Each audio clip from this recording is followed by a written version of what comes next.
Hello. Hi. Yay. We made it to the live stream. Welcome. We are a few minutes late for those who were waiting with bated breath for the start of this interview, which has had a little technical difficulties that delayed us about 7 minutes. So I hope that you're still here and ready to watch, or if you're joining us after the fact, you've missed nothing. I am Tara, founder of D&D in a Castle, and I am excited to speak with our guest today, Hannah Harper, who's joining us for the first time at D&D in a Castle this summer. Welcome, Hannah. Thanks for having me. I'm so excited. So great to have you. So you are joining us for D&D in a Castle this summer in the UK. Yeah.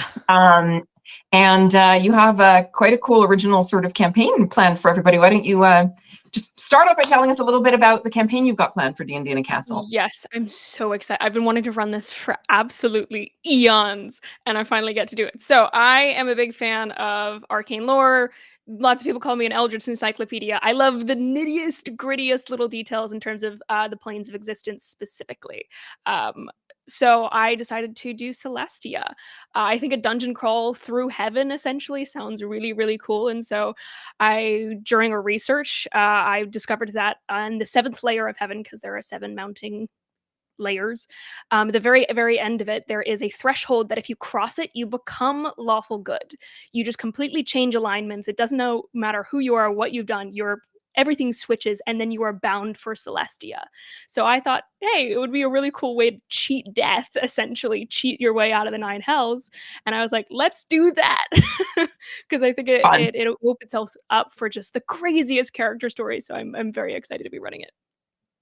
Cool. And your kind of a reputation is you do like a lore dump. Yes. So how does that play into this particular campaign? Is there gonna be a lot of lore there? The most amount that I can fit in. And I want every little detail of this thing mapped out. If you want to get into the nitty-grittiest bits of Celestia, what makes it work, what makes it tick, everything inside and out, it will be planned and it will be discoverable. I like when I do my campaigns, whenever I play, I love going in and just embedding myself in any of the world building. And I think that I bring a lot of that to my campaigns as well. I want completely open world. You go where you want to go and you will find interesting things. And I think Celestia in particular isn't often explored in terms of the lore that they've written, in terms of the module books that are out. It has so much potential in terms of it has, at the very first layer, there are like floating heaven whales and things like that just go about the sky, like next to the astral sea. And I think that for people who haven't experienced Celestia or haven't run any campaigns like that, this is going to be really, really interesting to go and discover. Yeah, no kidding. Yeah, I haven't heard of a lot of campaigns being run in Celestia in my time. So that's a really original opportunity to play somewhere quite different that maybe isn't familiar to everybody. For those watching, Hannah Harper is my guest today, is dungeon mastering at D&D in a Castle for us this summer at our UK summer castle, which is July 13th to 17th. In Darlington or near Darlington, which is not in a county. It used to be in County Durham. It's just now Darlington, the end. So it's Darlington in Darlington. So if you're wondering where that is, it's in the northeast of England. It's on the border between County Durham and Yorkshire. So in the northeast, it is in a historic castle, a medieval fortress of sorts, and that's now being run as a hotel. So you don't have to sleep in the dungeon on a cold stone floor. That's very nice. But if you have any questions for Hannah or for me about her campaign, D&D in a Castle, all of the things, please put them in the chat or just drop in to say hello. We will try to get to anything that people want to know about this event. So it's your first time at D&D in a Castle. Hannah, tell us what you're expecting from this experience of running a game at D&D in a Castle. Oh my goodness. Since I started making content, put this as a goal of mine to be like, one day I want to get there. I want to be at the top of the top and be able to go and DM for these guys. And it was like a big bucket list thing. So to be going is absolutely insane. I'm expecting the best week of my life, honestly. I think that because people are are really wanting to be there or they're traveling out, I'm expecting a great table, really. People who want to be there and want to embed themselves and want to spend like 24 hours playing D&D, which is what I love to do. So I'm expecting to meet some friends, honestly. I recently moved countries, so I'm looking for people to hang out with. I think it's going to be fun. Oh, it is going to be a lot of fun. I hope we are able to give you one of the best weeks of your life, Hannah. It really is an unforgettable experience, and I think your players are gonna have a great time. And we do hear from our dungeon masters that the players at D&D and Castle are like the most committed, invested. I think invested is the word.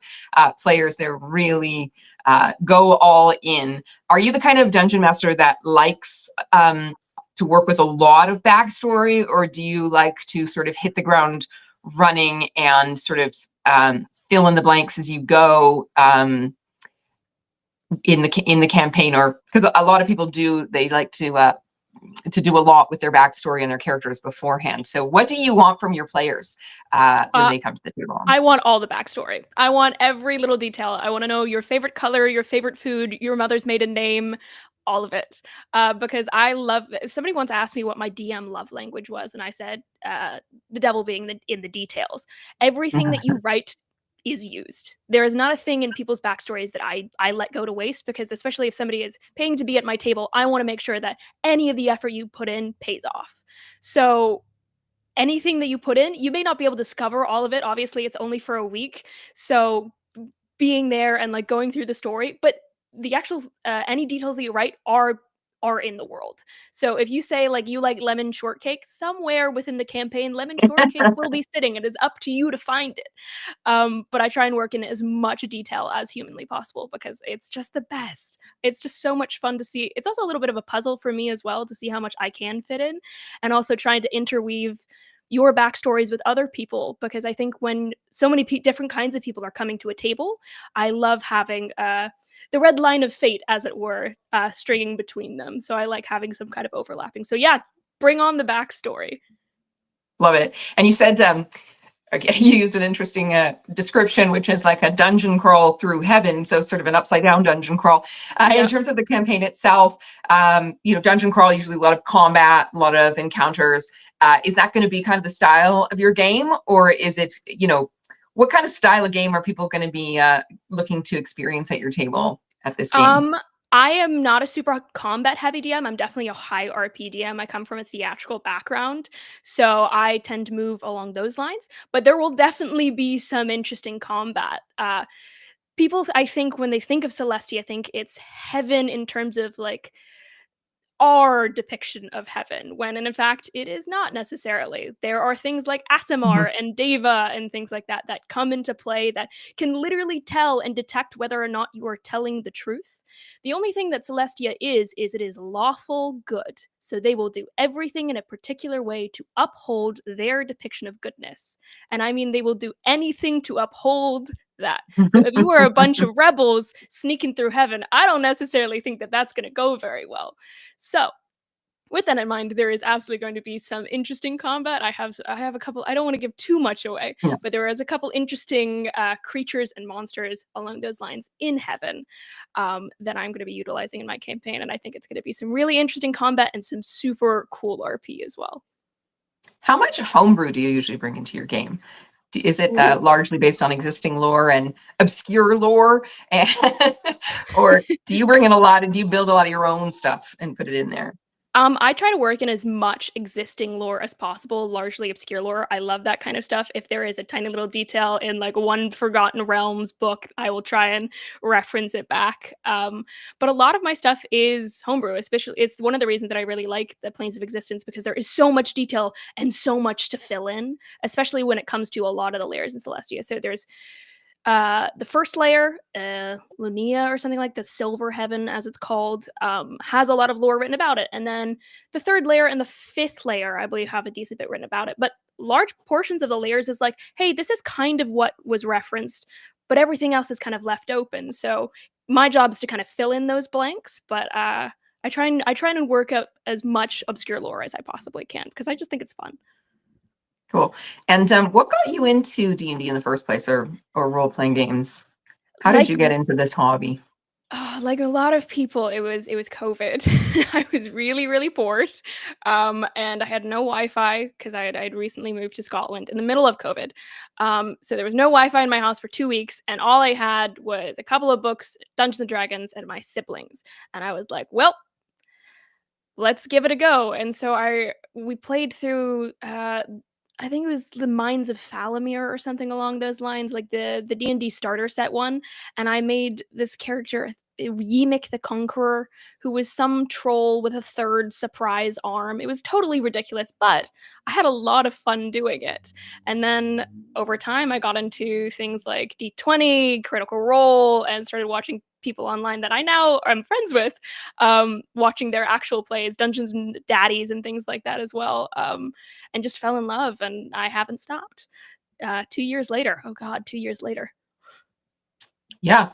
And what made you want to be a dungeon master? Was it just sort of you know, a necessity because you were the one who was available, or and how did you sort of develop as a dungeon master? I also, hi Cinder. I see Cinder Block Sally in chat. He's cool as hell. In terms of, I think it started in terms of necessity. Nobody else wanted to do it, and I was willing to read the rules.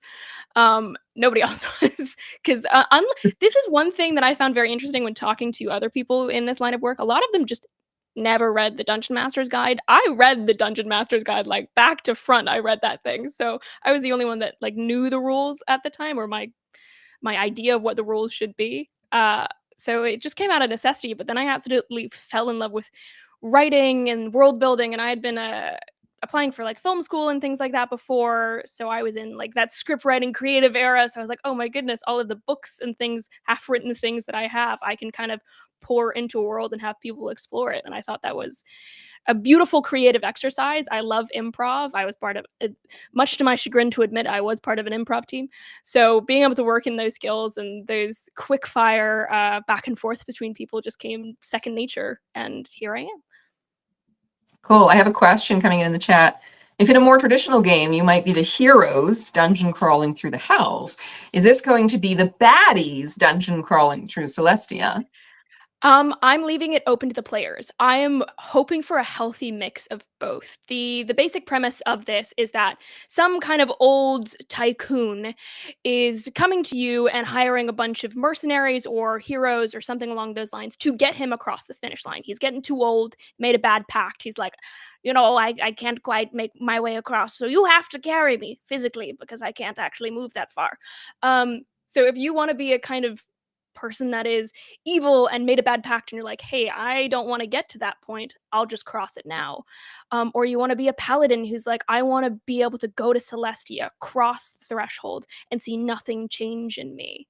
I want to see both because I think it opens itself up to really interesting RPG, having those kind of clashing ideologies. So yeah, I'm hoping for both, but I would absolutely love a group of baddies crawling through Celestia, because the interesting part of it is you have to convince everyone in Celestia that you have to be there. So you have this interesting dynamic of players playing bad, playing good, and background again. So Right. I think it's gonna be I think it's gonna be really funny at times. It's going to be like a triple layer disguise. Yes. A play within a play within a play. Yeah.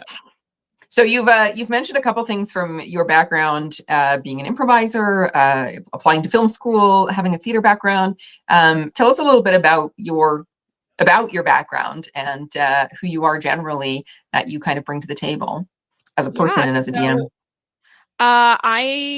I was originally a psychology student, actually. I just finished up my master's Tracks. degree in psychology, so I am willing to. I know how to break your character and build them back up again, basically. And I recently moved to New York City. I was living in Scotland for a really, really long time, where I was kind of developing my DMing skill. And through my love of it, and through my writing, and through talking to people and performing in actual plays, people started playing at my table and asking to be at my table, and so I just ended up practicing. I joined the D&D society at my school, and just started running games, and I haven't stopped since then. I make a lot of content online under Hannah Plays D&D, or Hannah Harper. You can find me absolutely everywhere under Hannah Plays D&D. I make a lot of D&D based content. I do actual plays. I run games. I do a thing called lore dump, where basically I answer all the nitty gritty questions that people don't want their FBI agent seeing. So if you have a strange question like, I don't know, the gestation period of an elf, or what happens to a vampire when they die, you may not know the answer or want to look it up, but I will find it for you and find the citation for it. And it ended up just becoming a very fun exercise for me, because I love puzzles, to be able to go and find this stuff, and talking back to people that were interested in D&D and wanted to learn more and wanted to expand their campaigns and expand their knowledge. And then 2 years later, I've gotten pretty good at it, if not to not to toot my own horn, but I'm very proud of the work that I've done and the games that I do, and I'm very lucky to have a lot of like voices, not in my head, but I work a lot in accents. I used to run a community theater company, so I work a lot with people and lots of different personalities, and getting people involved and hyped and excited about storytelling is what I do. I now work in social media management, and I run my own socials and things like that. So that is what I do, and that is what I hope to keep doing for the rest of my life, hopefully. Yeah, yeah. You also, I know you're on Start Playing Games as well. I think you Yeah. run a lot of online games. How is it different for you as a DM running in person, as we're going to be doing at the castle? How is that a different kind of game? I actually started in person. So my major games, my longest running game was about 2.5 years, and I ran that in person every Wednesday for 2.5 years. I prefer to do in person. I am the kind of DM where, as I said, I have a theater background, so I will climb on tables, I will hunch myself over and get in your face, and I think it just improves RP. I think this screen kind of puts a barrier in terms of throwing yourself into things, but when Mhm. you are in a room of people that are all involved, just the energy of it is both palpable and infectious, and I love that, and I miss it dearly. Since moving, I haven't been able to play in person, except for recently in Dog Eat Dog, which is coming out, which is an actual play, which I'm my first professional filmed actual play, which is really, really cool. So that's coming out sometime next month, which is Nice. super cool. But that was the first time I'd played in literally months, and I was itching for it. I love online play. I think it's great, and I think it's a beautiful Mhm. thing to be able to bring that many people together across the world. I play with people in Scotland, in England, in America, on the in Hawaii, in Australia, and D&D's ability to bring people together, I think, is a Mhm. beautiful thing. And I love the different gadgets and things that the online play gives. Soundboards and things like that. But nothing beats just having dice in your hand and sitting across from somebody, in my opinion.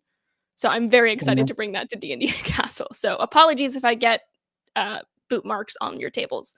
I will be cleaning them off. And in terms of the sort of format of the game, it's not like a home game where you're playing for over a long, long time, and Yeah. it's not like a one shot where you're in, you do your thing, and you're done. It's a kind of a six shot.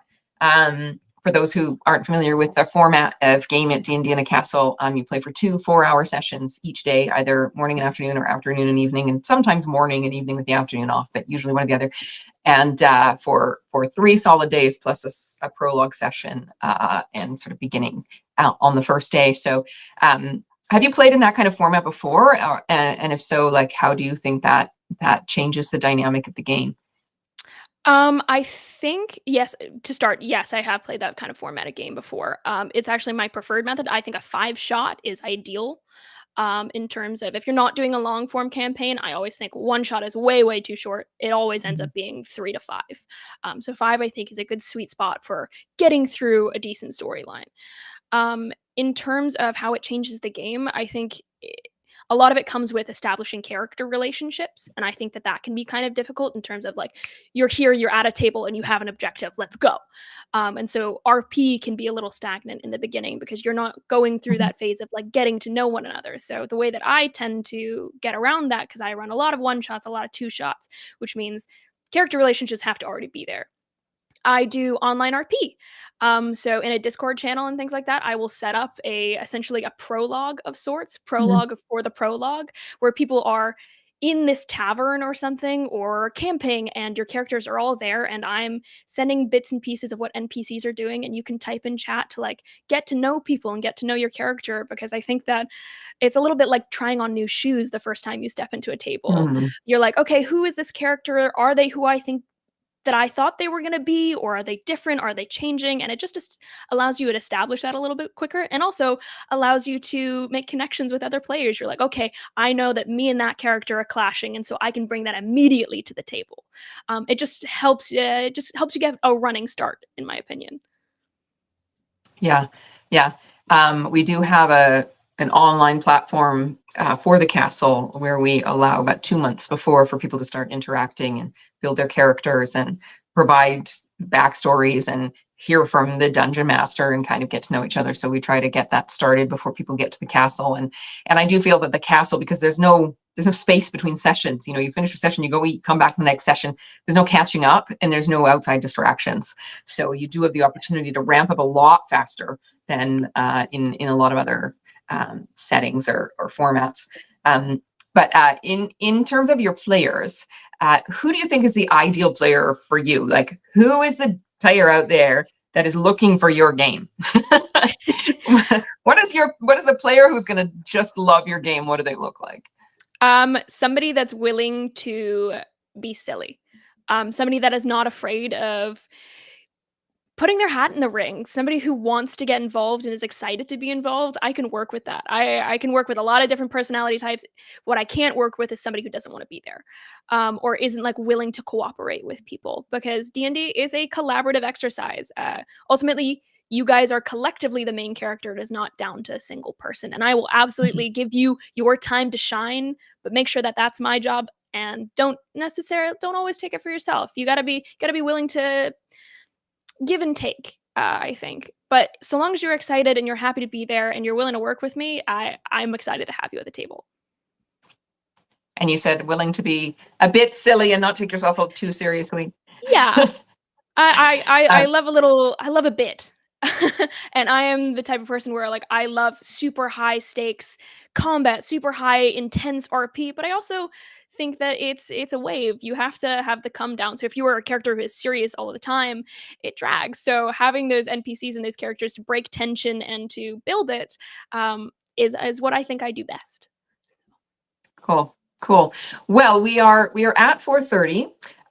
If you are watching, there's a little QR code at the top of the screen that you can scan to learn more about D&D in a Castle, particularly this summer, where you can join a game for a 4-day vacation adventure playing D&D all day, every day till you're drop, with Hannah Harper as your DM. Hannah, you have 2 spots left at your table. I don't know if anybody updated you that No, they didn't. yeah, That's your table crazy. is there's room for 6 and 4 are gone. So if you're thinking about joining Hannah at her table, I strongly recommend you do that quickly, because it's still 6 months away, 7 months away, and she's already more than halfway full at her table. So there's only 2 spots left. So if you're thinking about getting those, definitely do that right away. And if you have any questions about D&D in a Castle or any of our events, you can just go to our website, dndinacastle.com. All our events are listed there, and there is a live chat function there and all our contact information if you want to reach out to us directly. We are real humans that answer the inquiries.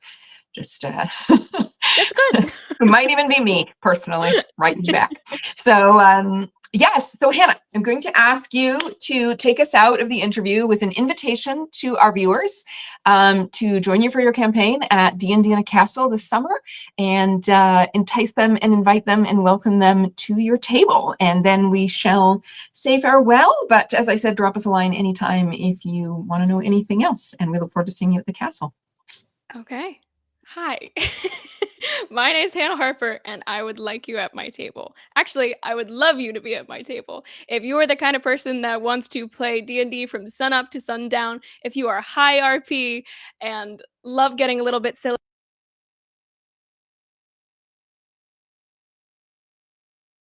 I